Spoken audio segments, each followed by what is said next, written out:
બેઠકમાં ફેક્ટરી માલિકો, ભુવાસણ ગામના સરપંચ, તલાટી, બારડોલી તાલુકા પંચાયતના ઉપપ્રમુખ સહિત મોટી સંખ્યામાં લોકો ઉપસ્થિત રહ્યા હતા.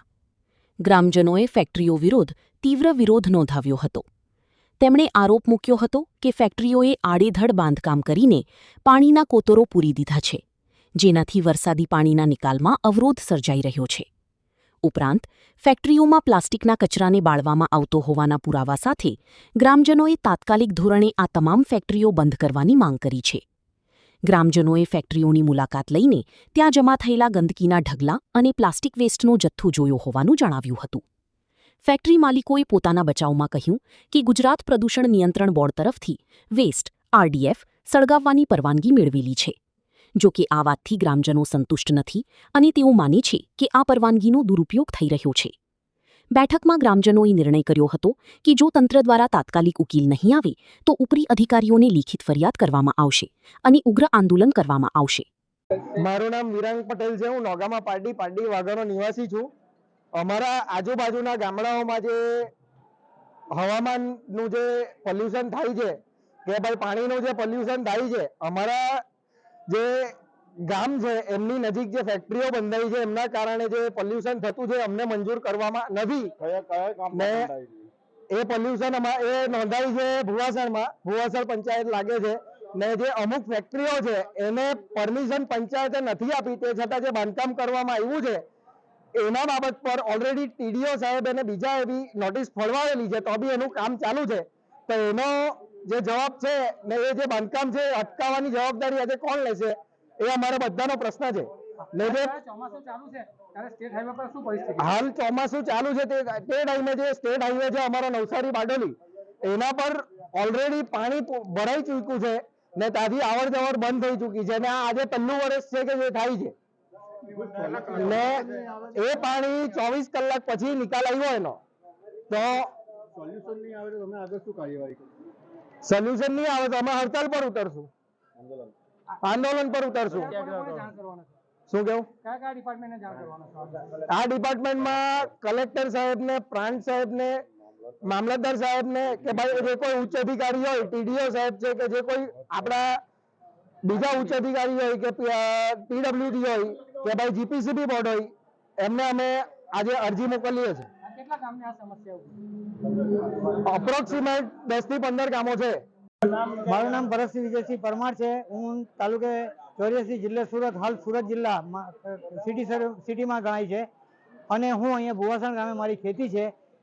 આ નેક્સોન અને સ્કાયવિન બંને ફેક્ટરીઓ બની ત્યારથી મારે અરજી કરી છે. એ લોકો ગંદુ પાણી છોડે છે અને ગંદુ પાણી છોડવા માટે સરકારી રોડની બાજુમાં પાઇપલાઇન નાખીને કોઈ પણ જાતની પરમિશન લીધી કે નથી લીધી આજ સુધી જણાવતા નથી. અને જાહેર માહિતી માંગી તો અધિકારીઓ એમ કહે છે કે એમને અમારે પૂછવું પડે.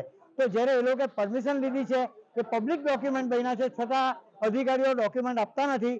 અને આ લોકો એમ કહે છે કે તો એ જે ફેક્ટરીમાં બની છે તેમાં તે તળાવ છે સરકારી, એટલે ખેડૂતની જમીનમાં પાણી ભરાતું હતું અને એને પુરાણ કરીને અંડરગ્રાઉન્ડ ગંદુ પાણી છોડવા માટેની જે પાઇપ રાખી છે ને એને લીધે બ્લોકેજ થઈને આ રોડ આખો ભરાય છે અને પબ્લિકને હેરાનગતિ થઈ છે. કમસે કમ 20 કલાક પાણી રોકાયું છે, લોકો હેરાન થઈ ગયા છે. અમે જ્યારે અરજી કરી છે ત્યારે લોકો જવાબ એવો આપે છે કે પાયા વિહોણી અરજી કરે છે. તો પાયાવાળી કઈ અરજી ને પાયા વિહોણી કેવી અરજી? અને જ્યારે 1.5 કિલોમીટરનો કાયદો છે તેમાં આ લોકોને પરમિશન કયા આધારે ને કોની મંજૂરીથી મળી, કોના ભલામણથી આ લોકોને મંજૂરી મળી છે તેની તપાસ થવી જોઈએ. અને આ 1.5 કિલોમીટરમાં જે ફેક્ટરી છે એને તાત્કાલિક સ્ટે કરીને બંધ કરાવવી જોઈએ, કારણ કે હવા પ્રદૂષણ, એર પોલ્યુશન અને જમીનમાં પણ પ્રદૂષણ થાય છે. એટલે લોકોના આરોગ્ય સાથે ખુલ્લામાં છેડા કરે છે. આ આરોગ્ય સાથે છેડા કરે એટલે કાયદેસર ગુનો બને છે અને એ લોકોની સામે FIR કરવી જોઈએ પંચાયત તરફથી. આપનું નામ અને આપનો હોદ્દો? હું મયુર વસાવા, ઇન્ચાર્જ તલાટી ભુવાસણ. આજે કયા પ્રકારની મીટિંગ હતી, શું મુદ્દો હતો, ગ્રામજનોનો શું આક્ષેપ છે અને આગળની કાર્યવાહી કયા પ્રકારની કરવામાં? આજની મિટિંગમાં જે કંપની દ્વારા બિન અધિકૃત બાંધકામ કરેલ છે પરવાનગી વગર, એ બાબતનું હતું. એ કંપનીને અમે નોટિસ આપેલી જ છે ને જે કંપનીનું નામ ટ્રુ કલર્સ લિમિટેડ ને એણે બિલકુલ પરવાનગી વગર દિવાલ ચણી દીધી છે. એના માટે જે અમે કાયદાકીય કાર્યવાહી કરવાના છે તે પંચાયત વતી કરીશું. આજે મીટિંગમાં જે ઇન્ડસ્ટ્રીયલ છે એને બોલાવવામાં આવેલા? એ આવેલા. અને એમાં મુદ્દો એ હતો કે પ્રદૂષણ જે થાય છે એ બાબતનું ચર્ચા વિચારણા થઈ અને એમાં જે જીપીસીબીને લખવાનું છે પંચાયત વતી એની આગળની કાર્યવાહી અમે કરી દઈશું. સ્થાનિક મામલતદારને એ લોકોને કંઈ જાણ કરવામાં આવી છે? ના, એ લોકોને નથી જાણ. આગળની કાર્યવાહી કેવી રહેશે? આગામી એટલે અમે અમારું જે પંચાયત જે કાયદાકીય કાર્યવાહી છે એ કરી દઈશું. તમામ ગામોમાં આવી મિલોને પરવાનગી ન આપવા અંગે પણ ચર્ચા થઈ હતી. ફેક્ટરીઓને કારણે વાયુ, જળ અને જમીન પ્રદૂષણની સમસ્યા વધી રહી છે, જેનાથી સ્થાનિક લોકોમાં ભારે રોષ જોવા મળી રહ્યો છે. ગ્રામજનોએ સ્થાનિક તંત્રના અધિકારીઓને સ્થળ પર બોલાવ્યા હતા, પરંતુ તેઓ ન આવતા લોકોમાં વધુ આક્રોશ વ્યક્ત થયો હતો. Suresh Rathod, Hind TV news, Bardoli.